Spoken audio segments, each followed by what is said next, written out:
இந்த மகிழ்ச்சி நிறைந்த பரிசுத்தமான ஓய்வு நாளின் காலை தொழுகையிலே இறை சமூகத்தில் வந்திருக்கின்ற அனைவரையும் அன்போடு வாழ்த்தை வரவேற்றுக் கொள்கின்றேன். இந்த நாள் நம் அனைவருக்கும் வளமுடையதாக ஆசீர்வாதத்தை தருகின்றதாக அமையட்டும். சிந்தனைக்காக தெரிந்து கொண்ட திருவரை ஓதி நாம் படிக்க கேட்ட உன்னத பாட்டு 4வது அதிகாரம் 12வது வசனம். உன்னத பாட்டு 4:12 ஒருவர் படிக்கலாம்.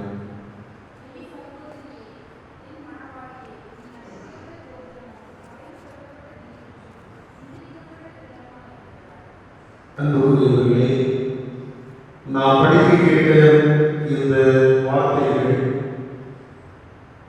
சாலமோன் ஞானி கடவுளை அல்லது வருகின்ற நேசராகிய கிறிஸ்துவை என்று கூட சொல்லலாம். அவரை ஒரு மணவாளியாக அவர் சித்தரித்து அவருடைய அந்த மகிமையின் காரியங்களை இந்த உன்னத பாடல் புத்தகத்தில் அவர் தெளிவாக எழுதியிருக்கின்றார்.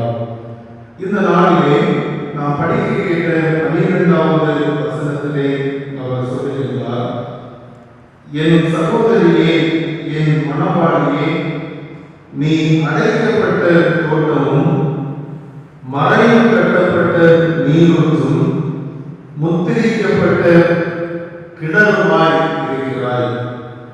இந்த வசனத்தில் 3 கூற்றுகள் அங்கே சொல்லப்பட்டிருக்கிறது. அவைகளை வைத்து இந்த நாளிலே சிந்திக்கலாம் என்று சொல்லி நான் ஆசைப்படுகின்றேன். முதலாவது, அதிலே சொல்லப்பட்டிருக்கின்ற வார்த்தை, முதல் வார்த்தை, நீ அடைக்கப்பட்ட தோட்டம். நீ அடைக்கப்பட்ட தோட்டம்.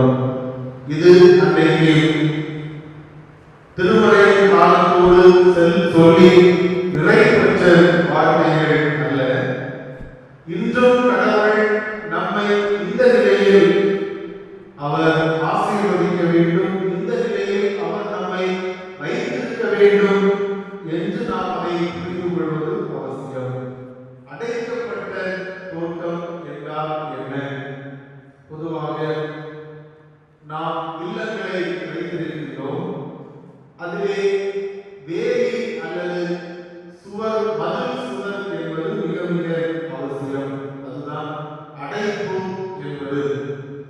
முந்தைய காலங்களிலே இல்லங்களை பார்த்தால் இப்படி அடைப்புகள் அல்லது காம்பவுண்ட் சுவர்கள் பெரிதாக இருப்பது இல்லை. இப்பொழுது நாம் பார்க்கின்ற பொழுது நம்முடைய இல்லங்களை அல்லது நம்முடைய உடைமைகளை நல்ல பாதுகாப்பான அடைப்பானிய வேலி அல்லது சுவர்களை நாம் உருவாக்கி நாம் வைத்திருக்கின்றோம். நம்முடைய தோட்டங்களையும் அப்படியே உள்வேலி, மின்வேலி என்று சொல்லி அநேக அடைப்புகளை உருவாக்கி நாம் அதை பாதுகாக்கின்றோம். அதைதான் இங்கே சொல்லப்பட்டிருக்கிறது, நீ அடைக்கப்பட்ட தோட்டம். அடைக்கப்பட்ட தோட்டத்திற்கும் அடைக்கப்படாத தோட்டத்திற்கும் மிகப்பெரிய வித்தியாசம் உண்டு. அடைப்பு வைக்கப்பட்டிருக்கிற இல்லத்திற்கும் அடைக்கப்படாத இல்லத்திற்கும் பாதுகாப்பில் அச்சுறுத்தல்கள் உண்டு.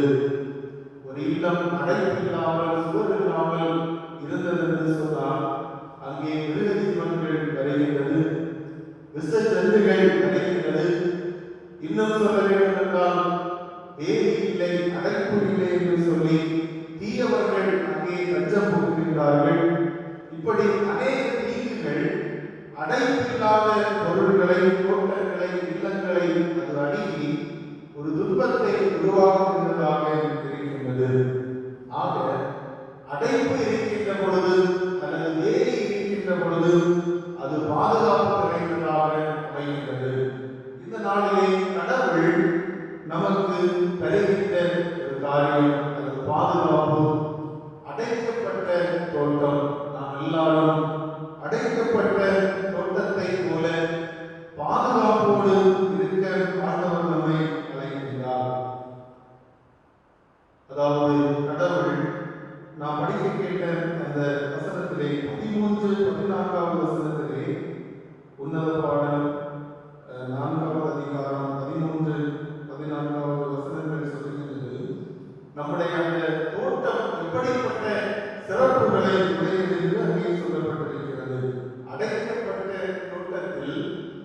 என்னென்ன நன்மைகள் அங்கே கிடைக்கிறது என்பதை சாலமோன் ஞானி தெளிவாக சொல்லுகின்றார். அவைகள் எல்லாவற்றையும் சொல்லவில்லை.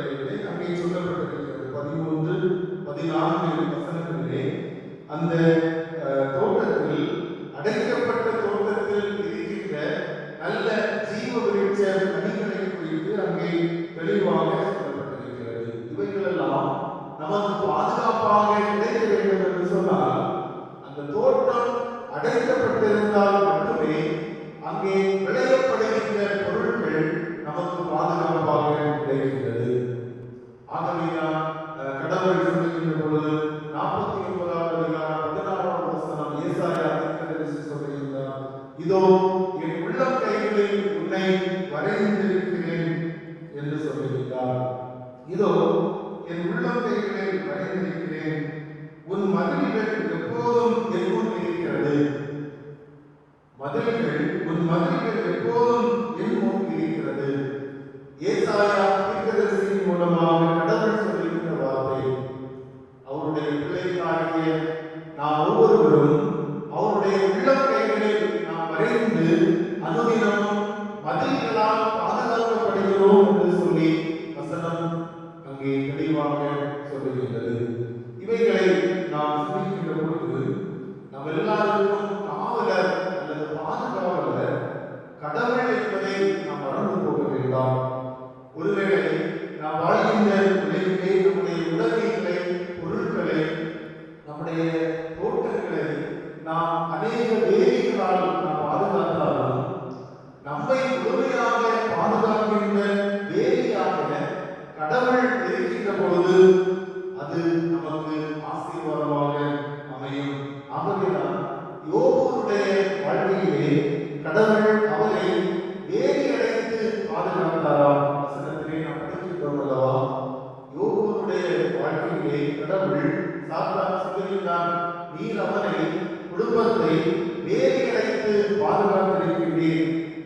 அப்படி என்றால் கடவுளுடைய வேலி என்பது எவ்வளவு முக்கியத்துவம் படுகின்றது. ஆகவே அன்புக்குரியவர்களே, இந்த நாளிலே நம்முடைய வாழ்க்கையை, நம்முடைய குடும்பங்களை, நமக்கு அருமையானவர்களை, நம்முடைய பொருட்களை, நம்முடைய உலக பிரகாரமான வாழ்வினை அல்லது ஆன்மீக வாழ்வினை கடவுள் அவர் வேலி அடைத்து பாதுகாக்க வேண்டும். நம்மை அடைக்கப்பட்ட தோட்டத்தை போல அவர் பாதுகாப்பாக வைக்க வேண்டும். அப்படி வைக்கின்ற பொழுது அது நம்முடைய வாழ்வுக்கு அது மகிழ்ச்சியை, நன்மையை தருகின்றதாக அமைகின்றது. இரண்டாவதாக அதே வசனத்தில் சொல்லப்பட்டிருக்கிறது, நீ மறைவு கட்டப்பட்ட நீரூற்று. நீ மறைவு கட்டப்பட்ட நீரூற்று. முதலாவது நாம் சிந்தித்தோம், நீ அடைக்கப்பட்ட தோட்டம். இரண்டாவதாக நீ மறைவு கட்டப்பட்ட நீரூற்று. கடவுள் நமக்கு தருகின்ற இன்னொரு பாதுகாப்பு அல்லது ஆசீர்வாதம் பேரத்தில் கூட சொல்லலாம். நாம் எல்லாரும் கடவுளுடைய பார்வையிலே மறைவு கட்டப்பட்ட நீரூற்று ஆக இருக்கிறோம். நீரூற்று என்றால் நாம் இல்லங்களிலே பயன்படுத்துகின்ற பொருள்கள், கிணறு அல்லது ஒரு ஆழ்துளை கிணறு என்றெல்லாம் நாம் அதற்கு பெயர் சொல்லி வைத்திருக்கின்றோம். இவைகளை நாம் வெளியிலே உள்ள தூசிகள், வெளியிலே உள்ள இலைகள், வேறு பொருட்கள் நாம் பயன்படுத்துகின்ற அந்த நீரூற்றில் போய் விழுந்து அந்த நீரூற்றில் கெட்டு போகாமல் நாம் அதை எவ்வளவு பத்திரமாக பாதுகாக்கிறோம். அப்படி பாதுகாத்தால் மட்டுமே அந்த நீரூற்றிலே இருக்கின்ற தண்ணீரை நாம் பயன்படுத்த முடியும். இல்லை என்றால் அங்கே இருக்கின்ற அந்த நீரூற்றில் இருக்கின்ற நீரானது அது கெட்டு போய்விடும். அதை நாம் பயன்படுத்த முடியாது. குப்பைகளும் சேறுகளும் நிறைந்ததாக மாறிவிடும். அதை நாம் நன்றாக பயன்படுத்த வேண்டும் என்றால் அந்த நீரூற்று மறைவு கட்டப்பட வேண்டும். இங்கே வசனம் சொல்லுகின்றது, கடவுள் நம்மை இந்த நீரூற்றை போல, மறைவு கட்டப்பட்ட நீரூற்றை போல அவர் பாதுகாத்து நம்மை பயன்படுத்துகின்றவராக இருக்கிறார். இங்கே நீரூற்று என்பது நம்முடைய ஆத்மாவை அல்லது இதயத்தை குறிக்கிறது என்று கூட நாம் எடுத்துக் கொள்ளலாம். நம்முடைய இதயமாகிய அல்லது மனது என்று சொல்லுகின்ற ஆத்மா மறைவு கட்டப்பட வேண்டும். எப்படி நாம் குடிப்பதற்கு பயன்படுத்துகின்ற நீரூற்றுகளை மறைவு கட்டி நாம் பாதுகாத்து பயன்படுத்துகின்றோமோ, அதுபோல நம்முடைய ஆத்மாவாகிய இதயமாகிய நீரூற்றை நாம் அனுதினமும் மறைவு கட்டி பாதுகாத்து வாழ நாம் அழைக்கப்படுகிறோம். இதயத்தை எப்படி மறைவு கட்டி வாழ்வது? நம்முடைய உள்ளமாகிய நீரூற்றை, ஆத்மாவாகிய நீரூற்றை எப்படி மறைவு கட்டி வாழ்வது? வசனத்தினால் நம்முடைய இதயங்களை மறைவு கட்டி பாதுகாக்க வேண்டும். ஆண்டவருடைய வார்த்தைகளினாலே நம்முடைய இதயத்தை மறைவு கட்டி பாதுகாக்க வேண்டும். இப்படி அநேக காரியங்களை நாம் சொல்லலாம். யூதாஸ் இயேசு கிறிஸ்துவோடு வாழ்ந்தவர், நேரடியாக அவருடைய போதனைகளை கேட்டவர், செவிசாய்த்தவர், அவருடைய அற்புதங்களை எல்லாம் அவர் பார்த்தவர். இப்படி அநேக காரியங்களிலே ஈடுபட்டாலும் கடைசியில் அவருடைய இருதயமாகிய நீரூற்று மறைவு கட்டப்படாமல் அங்கே சீரழிந்து போனது. அவருடைய இருதயம் அந்த ஆத்துமா பணம் என்கின்ற ஒரு தீய சிந்தனை அவனை ஆட்கொண்டு அவருடைய உள்ளமாகிய நீரூற்றை அது அது கேடு நிறைந்ததாக மாற்றிவிட்டது என்று கூட சொல்லலாம். இப்படி திருமறையிலே அநேக நபர்களை நாம் சொல்லிக் கொண்டே செல்லலாம். இதயமாகிய நீரூற்றை மறைவு கட்டாமல் அவர்கள் வாழ்ந்து சீரழிந்து போன அநேக பேரை நாம் பார்க்க முடிகிறது.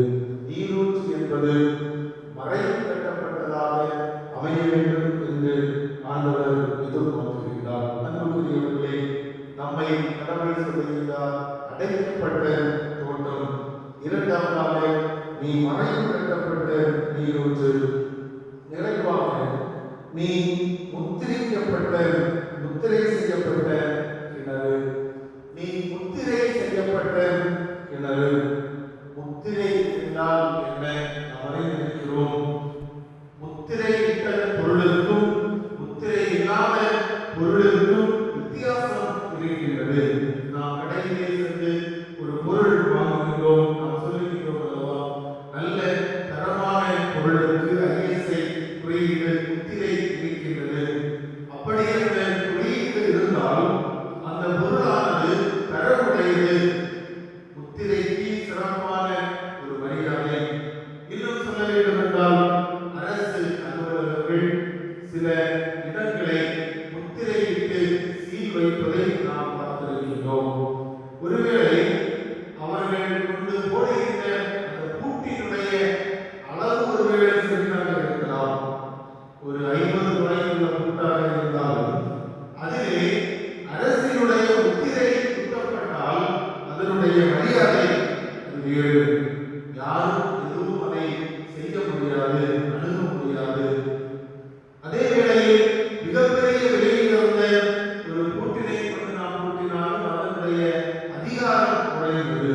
அதுதான் முத்திரை இடப்பட்டதற்கும் முத்திரை இல்லாததற்கும் உரிய வித்தியாசம். இங்கே கடவுள் சொல்லுகிறார், நீ முத்திரை இடப்பட்ட கிணறு. நீ முத்திரை இடப்பட்ட கிணறு. பழைய காலங்களிலே, திருமறை காலங்களிலும் சில இடங்களிலே பார்த்திருக்கலாம். கிணறு ஆங்காங்கே காணப்படும். அந்த கிணற்றில் எல்லாரும் தண்ணீரை எடுத்துக்கொள்ள முடியாது. ஜாதியின் பெயராலே ஒதுக்கி வைக்கப்பட்டவர்கள். இப்படி அநேக காரணங்களினாலே கிணறு என்கின்ற இடத்தில் பலருமே எடுக்க முடியாது. அந்த அளவுக்கு அது மிகப்பெரிய பாதுகாப்பானதாக அமைகிறது. அதை கிணறை குறித்த விளக்கத்தை இயேசு கிறிஸ்துவினுடைய காலத்திலும் நாம் படிக்கின்றோம், பழைய ஏற்பாட்டு காலத்திலும் படிக்கின்றோம். அதை பாதுகாப்பாக வைத்திருந்தார்கள். கிணறு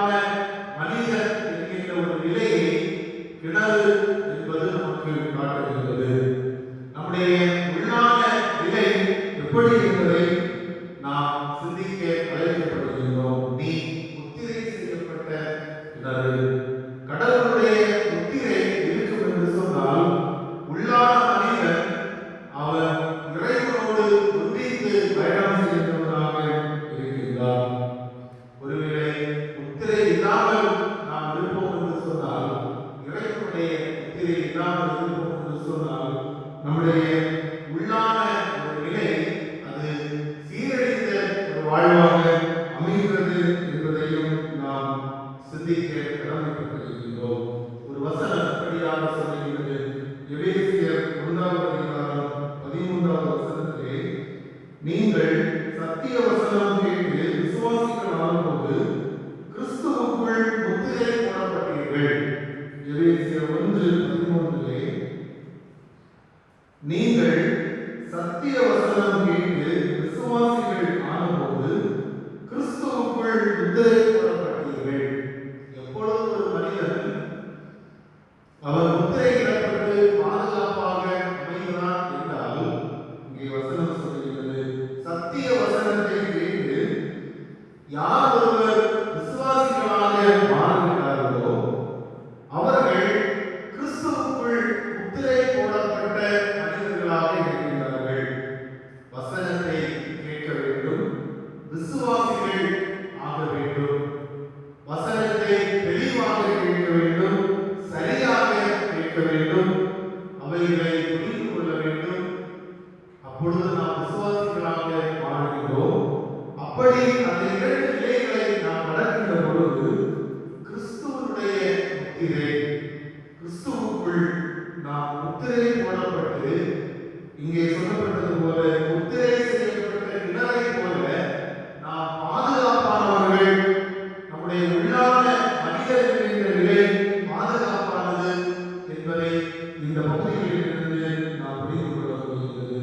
அன்புக்குரியவர்களே, இந்த நாளிலே சாலமோன் ஞானி உன்னத பாடல் புத்தகத்தில் சொல்லப்பட்ட 3 காரியங்களை குறித்து நாம் சிந்தித்தோம்.